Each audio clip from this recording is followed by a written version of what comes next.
the different types of random variables that we have. So we have two different kind of random variable. One is discrete random variables,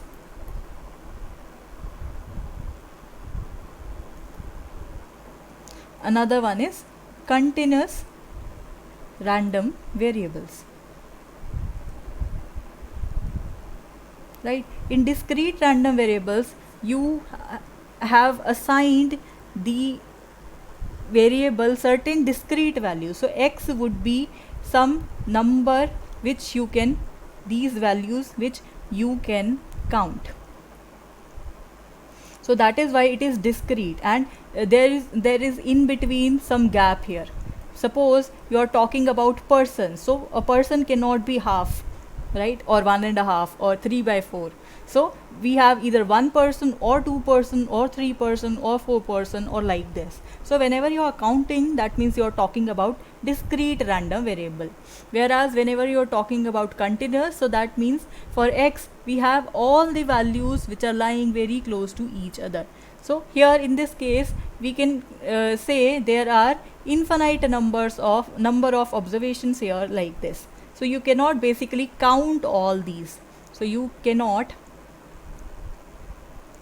count the observations here.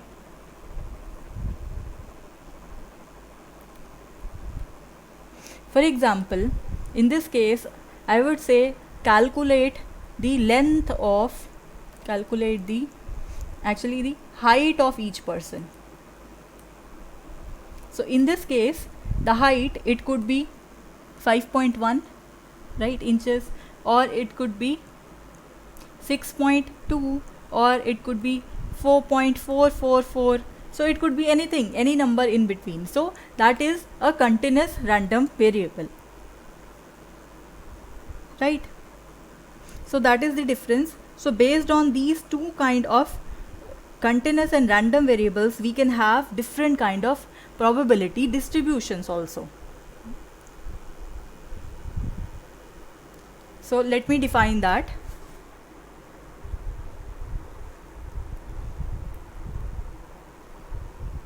So we have different kind of probability distributions also.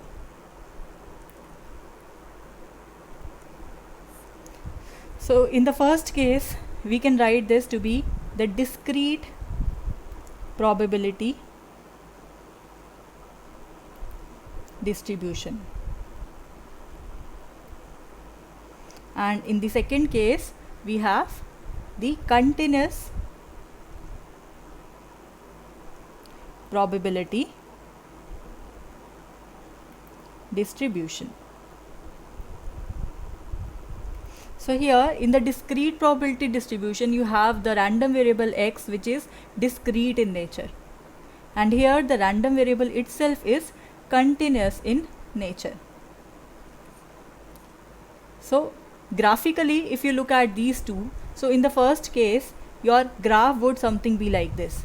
So the probability distribution, it basically is represented by some function f of x, or you can define this to be p of the value capital X less than equal to some x quantity.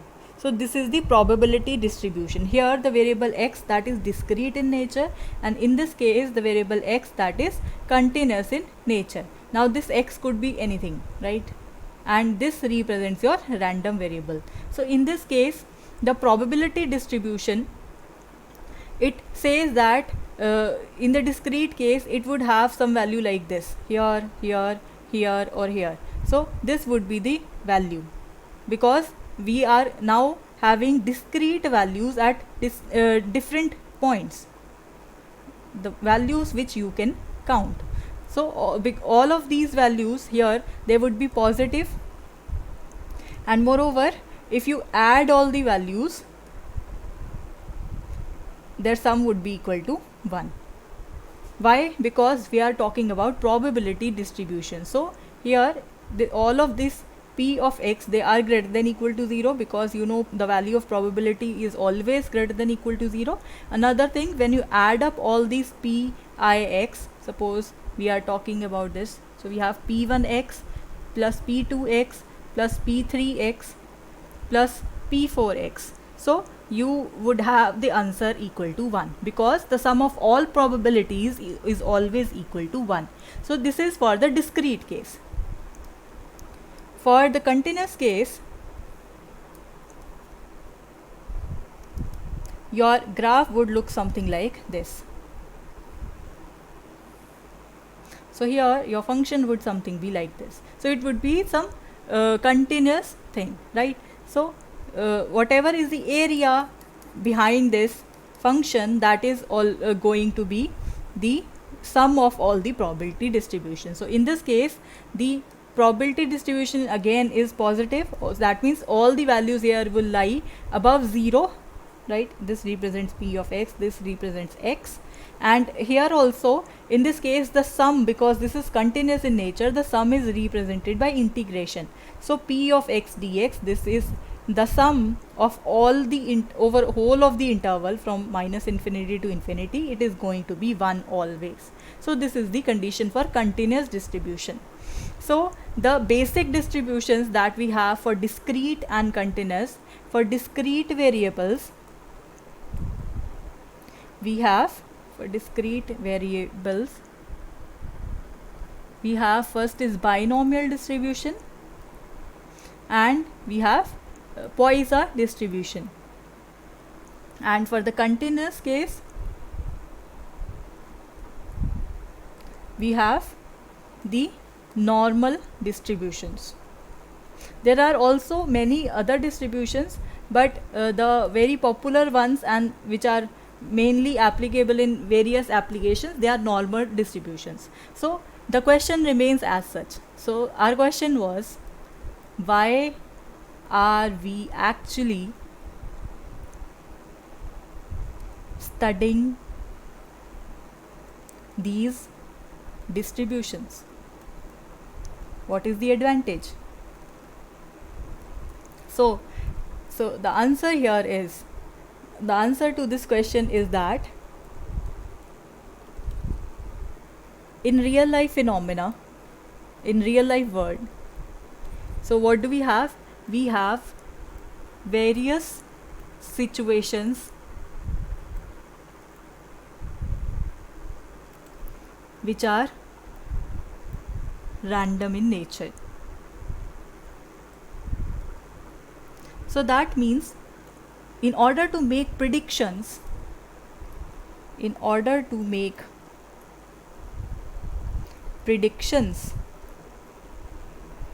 about the future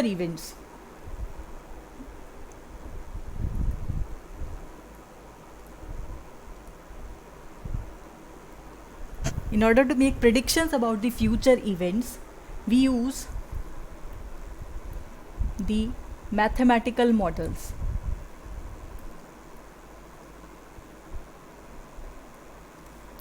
So these probability distributions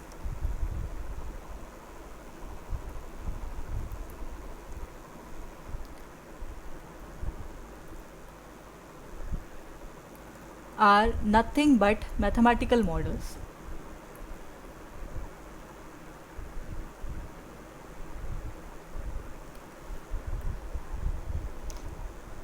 So basically you have different models, each having the different advantages and which could be applicable onto different applications, so which has limitations and the advantages of their own. So first of all, it has its own properties. Another one would be consisting some different properties and characteristics and could be applicable to different applications, so on. So we have these different kind of and so on. So right, so we have different kinds of distributions. So actually you are the judge here. So you are the judge here. How? First of all, you will decide what you wanted to predict.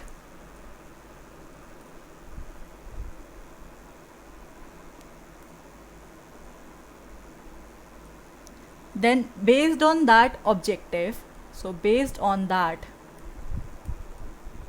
you will check your conditions. By conditions, I mean the environmental conditions, what a kind of variables are associated with those conditions, and things like that. So based on those conditions, you will go into the library of distributions. Go into the library of distributions,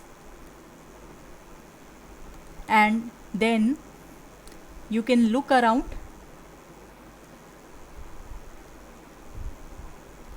for the distribution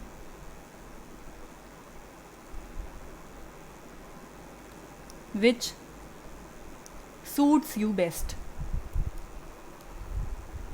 So you will check out the conditions which is available for discrete or continuous case, or there are many conditions other than these also. So you could go and check for all that, and then you can select